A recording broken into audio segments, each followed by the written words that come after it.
আলাইকুম, কেমন আছো সবাই? আশা করি ভালো আছো। তো আজকে আবার একটা নতুন ব্লগ নিয়ে চলে এসেছি। তো আজকে কি কি রান্না করেছিস তোমাদের সাথে শেয়ার করব। তো এই যে মাকে খেতে দিয়েছি, তো মা বলতে লজ্জা পায়, ওই জন্য আমি মার বদলে বলে দিচ্ছি সব কি কি রান্না হয়েছে।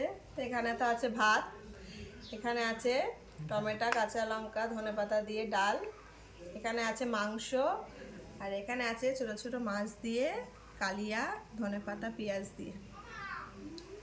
তো কেমন হয়েছে কমেন্ট করে অবশ্যই জানিও। নেক্সট ব্লগে দেখা হবে। আল্লাহ হাফিজ।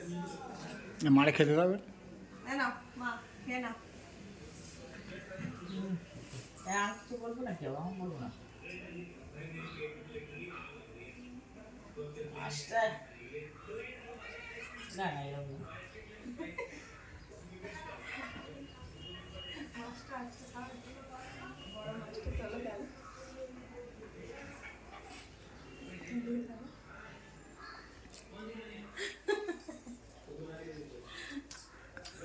টাটা। Heavy heavy heavy